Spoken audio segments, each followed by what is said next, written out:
Maestra Melissa, aquí están los libros para seleccionar la información que nos hace falta para el tema que estamos trabajando. Muchas gracias, maestro Rodolfo. Excelente. Con esto será suficiente para concluir el material que presentaremos en esta sesión. Entonces, demos la bienvenida a nuestras alumnas y alumnos a la asignatura de Ciencias Biología. Los acompañamos la maestra Marta Melissa Hernández Briceño y el maestro Rodolfo García Mejía. Hoy continuaremos con el aprendizaje esperado. Argumenta los beneficios de aplazar el inicio de las relaciones sexuales y practicar una sexualidad responsable, segura y satisfactoria, libre de miedos, culpas, falsas creencias, coerción, discriminación y violencia como parte de su proyecto de vida en el marco de la salud sexual y reproductiva. En esta ocasión abordaremos el propósito, describir los órganos reproductivos del cuerpo humano, el cual estudiaremos bajo el título Cuestión de sexo. ¿Qué tan diferentes somos? Los invitamos a tener listos sus materiales escolares. También les sugerimos estar en un lugar libre de distracciones para favorecer su proceso de aprendizaje. Recuerden hacer anotaciones sobre el tema y escribir las dudas en su libreta. De igual manera, estén atentas y atentos al concepto de esta sesión para incluirlo en su abecedario biológico. En esta sesión diseñaremos dos monografías, una sobre el sistema reproductor femenino y otra sobre el sistema reproductor masculino, con el objetivo de analizar, sintetizar y organizar la información sobre el tema que se ha investigado para conocer y difundir la información. ¿Cómo hacer una monografía? En su asignatura de lengua materna revisaron la función, características y partes de una monografía. Como recordarán, las monografías son textos informativos expositivos que presentan de manera organizada varios aspectos de un solo tema, producto de un trabajo de investigación. Por supuesto, maestro. Para realizar una monografía, buscamos información confiable y verificable en fuentes diversas como libros, revistas, enciclopedias e Internet. El tema de investigación de nuestra monografía es describir los órganos reproductivos del cuerpo humano. Durante la sesión presentaremos la información de cada monografía, una para el sistema reproductor femenino y otra para el sistema reproductor masculino, como lo mencionamos antes. En este caso, vamos a construir monografías de compilación, semejantes a una lámina de papelería, que nos permitirán relacionar la información obtenida con ilustraciones. La introducción y la conclusión serán la misma en ambas monografías, lo anterior con la intención de complementar la información de cada sistema. Maestro, ¿qué le parece si iniciamos con el sistema reproductor femenino? Está bien, maestra. Solo que antes determinemos la introducción que formará parte de ambas monografías con esta información. Los órganos sexuales primarios son los testículos en los hombres y los ovarios en las mujeres, los cuales producen células sexuales o gametos y secretan hormonas sexuales. Las células sexuales o gametos masculinos son los espermatozoides. En cambio, las células sexuales o gametos femeninos son los óvulos. Las hormonas sexuales, como la testosterona en los hombres y el estrógeno y la progesterona en las mujeres, juegan un papel fundamental tanto en el desarrollo y funcionamiento de los órganos reproductores, como en el comportamiento y en los impulsos sexuales. Estas hormonas también influyen en el crecimiento y desarrollo de muchos otros tejidos y órganos del cuerpo humano. ¿Qué le parece, maestra, si empezamos a desarrollar la monografía del sistema reproductor femenino colocando el subtítulo con su imagen, los ovarios? De acuerdo, maestro. Estos contienen los óvulos y producen las hormonas sexuales. Hay dos ovarios, uno de cada lado del útero, y tienen una forma muy parecida a la de una almendra de 4 centímetros. A medida que un óvulo en desarrollo empieza a madurar, el folículo aumenta de tamaño y está listo para ser expulsado del ovario. Este acontecimiento recibe el nombre de ovulación. La ovulación suele ocurrir cada 28 días, pero el periodo puede ser menor o mayor a 28 días de manera regular y también puede ocurrir de manera irregular dependiendo del organismo de cada mujer. Muy interesante lo que ocurre en los ovarios. Ahora le propongo que continuemos con los oviductos o trompas de falopio. Coloquemos su imagen con su subtítulo. Estas se encuentran una de cada lado y su función consiste en recibir y conducir al óvulo desde los ovarios hasta el útero y proporcionar un lugar en el que pueda ocurrir la fecundación. Así es, maestro. Además, debemos mencionar que cada uno de los oviductos mide alrededor de 10 centímetros de longitud y se extiende desde el ovario hasta la parte superior del útero. Cada extremo de la trompa de falopio se abre como un embudo, en forma de flecos llamados fimbrias, con la función de crear corrientes de líquidos que hacen que el óvulo sea transportado hacia la trompa de falopio, donde comienza su recorrido hacia el útero. Excelente. Maestra, aquí hay otra ilustración. Parece una pera. ¿A qué órgano corresponde? Es el útero o matriz. Este podría ser nuestro siguiente subtítulo de la monografía. Este se localiza en la pelvis. Es un órgano hueco de 7 centímetros de longitud. Su función es recibir, retener y alimentar un óvulo fecundado. Además, es el lugar donde se desarrolla el embrión. Si el óvulo no ha sido fertilizado, se disuelve. Entonces, el recubrimiento del útero, llamado endometrio, también se deshace y sale del útero a la vagina, mezclado con algo de sangre, y desde allí es expulsado al exterior. Esta expulsión de sangre y otros desechos se llama menstruación. Estamos avanzando muy bien en nuestra monografía. Continuemos con la ilustración y el subtítulo que representan al cérvix o cuello uterino, que es un pasaje estrecho y alargado que conecta el útero con la vagina. Ahora, maestro, sigamos con el siguiente subtítulo que corresponde a la vagina. ¿Sabía que es un tubo flexible con paredes musculares finas de 8 a 10 centímetros de longitud? Claro, además se encuentra entre la vejiga y el recto y se extiende desde el cérvix hasta el exterior del cuerpo.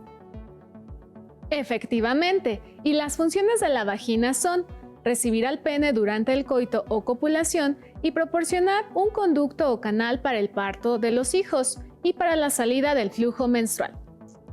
Maestra Melissa, solo nos queda ese subtítulo e imagen referente a los genitales externos o vulva. Consta del monte de Venus o pubis, los labios menores, los labios mayores y el clítoris. Perfecto.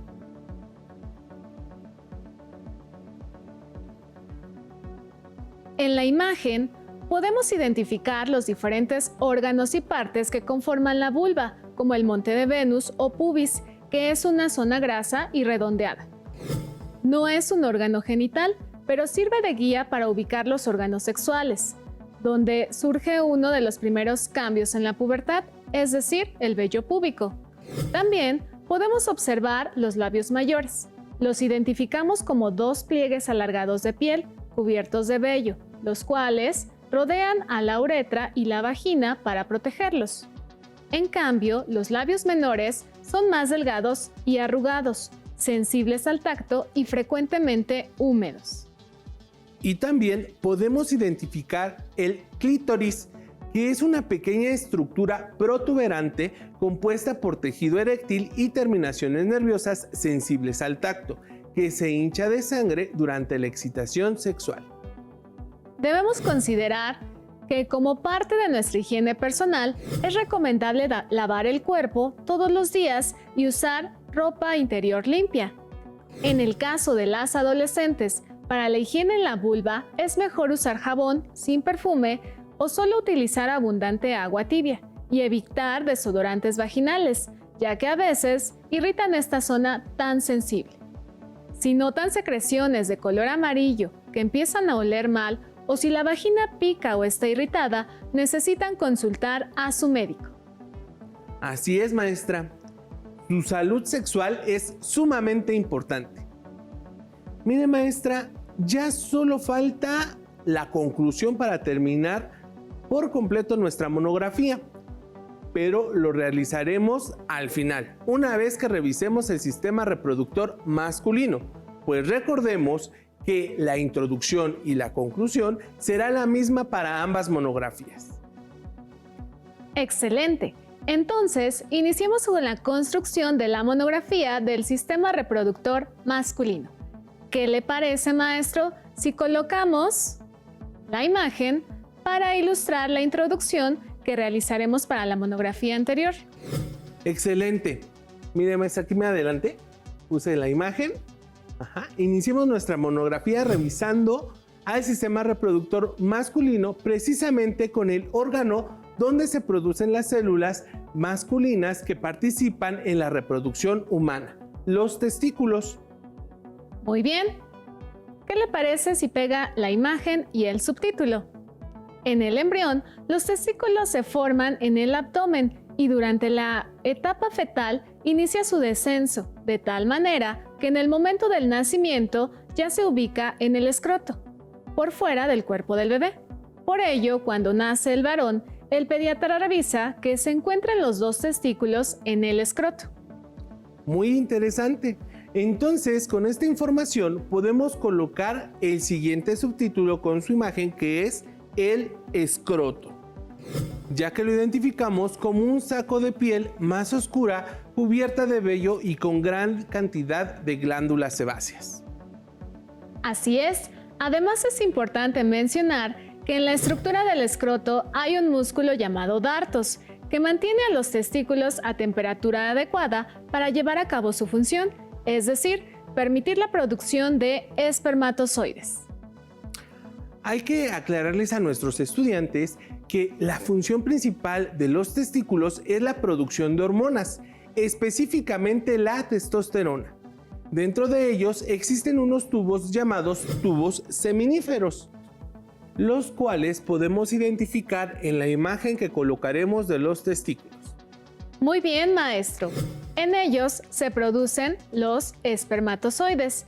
De los tubos seminíferos pasan a otro tubo plegado que se localiza en la parte superior del testículo, llamado epidídimo.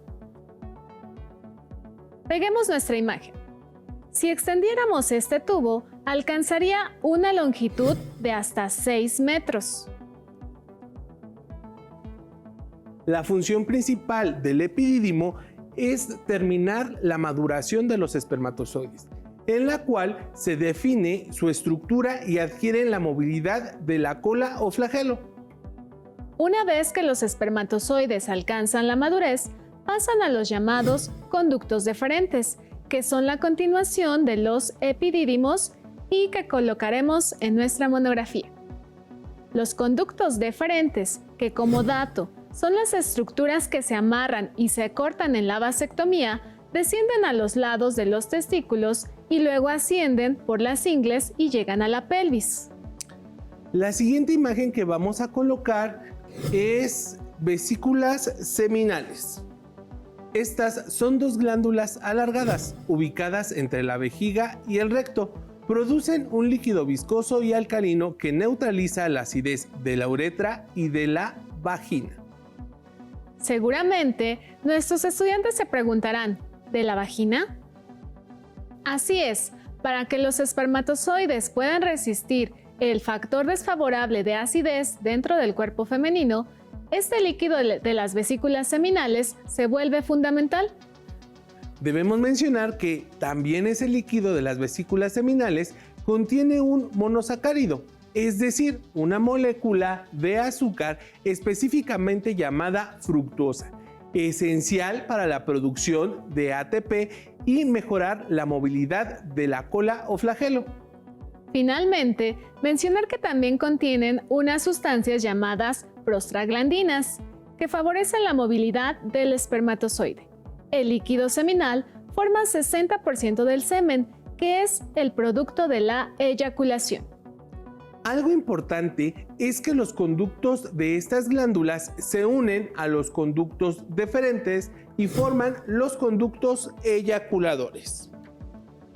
Estos miden aproximadamente 2 centímetros y van a conducir a los espermatozoides ya con el líquido seminal hasta que la porción prostática de la uretra. Ya casi terminamos nuestra monografía. Nos está quedando muy bien. Ahora coloquemos la uretra. Esta es el conducto por el cual se excreta la orina. Inicia en la vejiga y termina en el orificio uretral. En el hombre, la uretra mide de 15 a 20 centímetros de longitud. En el hombre la uretra tiene dos funciones: el conducto por el que se orina y también por donde se lleva a cabo la eyaculación. Por cierto, se nos olvidaba la próstata, que es una glándula ubicada por debajo de la vejiga urinaria, entre esta y el recto. Tiene el tamaño y forma de una nuez. Podemos decir que la próstata alcanza su tamaño normal similar al de una nuez durante la adolescencia y hasta los 30 años aproximadamente. Después de los 40 puede incrementar su tamaño. La próstata es una glándula muy importante, ya que secreta un líquido de aspecto lechoso que constituye 25% del semen y favorece la movilidad y viabilidad de los espermatozoides. Muy buen dato, maestra. Aunque existen otras glándulas como las que se ubican debajo de la próstata, llamadas glándulas de Cooper o bulbouretrales, que tienen la forma y el tamaño de un chícharo a los lados de la uretra membranosa. Tiene razón en su importancia, ya que producen un líquido mucoso que neutraliza la acidez de la uretra por la orina y protege a los espermatozoides, además de servir como lubricante durante la relación sexual. Se secreta durante la fase de excitación y forma el resto del líquido seminal. Ya casi terminamos, maestra. Solo nos falta el pene. El pene es de forma cilíndrica, tamaño variable, tiene una base, una cabeza o glande y está cubierto por una porción de piel llamada prepucio. En los niños, cuando el prepucio causa problemas para expulsar la orina, como dolor, ardor e infecciones, el pediatra puede sugerir quitar una porción del prepucio. A este procedimiento se le llama circuncisión y consiste en cortar una porción del prepucio y liberar el glande. Veamos la conformación del pene. El dorso es la parte superior del pene y la parte ventral está abajo. Si realizáramos un corte transversal del cuerpo del pene, veamos dos estructuras en el dorso. Se llaman cuerpos cavernosos. Tienen una gran cantidad de vasos sanguíneos y son de tejido eréctil. Cuando ocurre la fase de excitación de la respuesta sexual humana, a las arterias llega una gran cantidad de sangre y las venas se comprimen y se produce la erección. En la corona del glande hay glándulas sebáceas que producen grasa o sebo para lubricar. Cuando no se tiene buena higiene, se acumula esta secreción y forma una especie de nata llamada esmegma, de olor fétido y puede favorecer infecciones urinarias. Por ello, es recomendable limpiarlo diario durante el baño para evitar un problema de salud. Claro, la higiene es fundamental para vivir una sexualidad plena y satisfactoria. Maestra Melissa, ya identificamos las partes principales de los sistemas reproductores y hemos formado dos buenas monografías. Solo nos falta colocar una conclusión en la parte superior y quedará terminado. Para colocar nuestra conclusión en ambas monografías, podemos decir que los sistemas reproductores femenino y masculino están formados por órganos especializados que permiten, entre otros aspectos, que nos relacionemos y perpetuemos la especie mediante la reproducción sexual. Esta es un proceso mediante el cual los organismos producen descendencia mediante células germinales o gametos femenino y masculino. Los gametos son producidos en las gónadas o glándulas sexuales que además liberan hormonas sexuales. En el caso del sistema reproductor femenino, se divide en órganos internos y externos. En los primeros son ovarios, trompas de falopio, útero y vagina. En los segundos, el monte de Venus, los labios mayores y menores y el clítoris. Los órganos del sistema reproductor masculino también se dividen en externos e internos. Los primeros son escroto, testículos y pene. Los internos, vesículas seminales, próstata y glándulas vulvouretrales. Asimismo, incluye conductos internos como el epidídimo, el conducto deferente, el conducto eyaculador y la uretra. ¿Y qué tan diferentes somos? Como hemos visto, las formas y funciones pueden variar de un sexo a otro. Sin embargo, estas diferencias permiten, entre otros aspectos, que nos relacionemos y perpetuar la especie. Las diferencias entre uno y otro nos permiten complementarnos y el hecho de conocer nuestro cuerpo nos prepara para poder no solo conocer, sino entender cómo funciona el cuerpo de uno mismo y del sexo opuesto, lo que favorece vivir una sexualidad plena y satisfactoria. Hemos concluido nuestras monografías. Los invitamos a descargarlas de la página de internet de Aprende en Casa, para que puedan leerla, revisarla e incluso utilizar en la actividad que su profesora o profesor les solicite.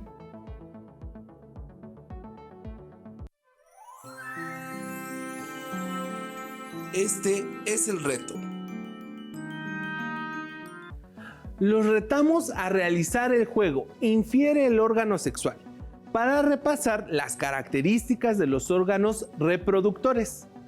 El juego consiste en colocar a la altura del pecho una tarjeta con nombre de un órgano reproductor y formular preguntas a su compañera o compañero para intentar identificar el órgano reproductor que se anota en la tarjeta. Las respuestas a las preguntas tienen que ser del tipo sí, no, hasta identificar el nombre escrito en su tarjeta. Si la respuesta es sí, la persona que tiene la tarjeta formulará otra pregunta. Y si la respuesta es no, será el turno del compañero con quien se juega. Así, se realizará la dinámica hasta llegar a la respuesta correcta. Gana la persona que infiera más órganos de los sistemas reproductores. Maestro, hagamos una demostración del juego. Así es, maestra. Por favor, sostenga la tarjeta y donde está anotado el nombre de una estructura de alguno de los órganos de los sistemas reproductores. ¿Está listo? Listo, maestra. A ver. ¿Es un órgano del sistema reproductor masculino? Sí. ¿Es un órgano interno? Sí. ¿Es un conducto tubular? Sí. ¿Está enrollado? Sí. Ya sé, es el epidídimo. Muy bien, maestro. Es correcto. Los invitamos a realizar el juego Infiere el órgano sexual y reforzar así sus conocimientos de esta sesión. Pueden utilizar los dibujos de la monografía para realizar este juego.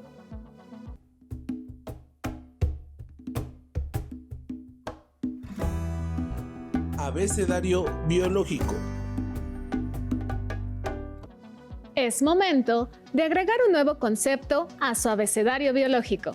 En pantalla, observen la monografía que realizamos y averigüen de qué se trata.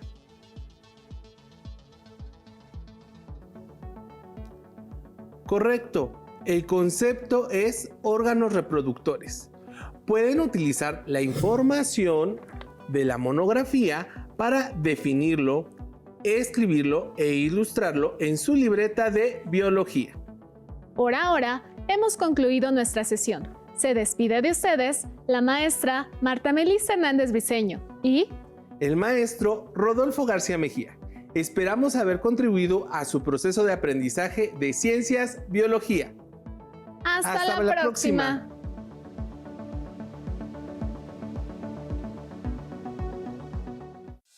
Si tienes dudas o necesitas ayuda, llama al Centro de Apoyo Pedagógico a Distancia.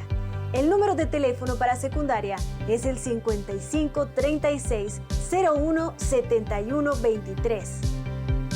Si requieres consultar los libros de texto en versión digital, recuerda que los puedes encontrar en la página conalitec.cep.gov.mx. Y recuerda que también cuentas con el sitio aprendeencasa.cep.gov.mx, en donde podrás ver nuevamente los videos de los programas y además encontrarás actividades para fortalecer tus aprendizajes. También te invitamos a que consultes la plataforma nuevaescuelamexicana.cep.gov.mx.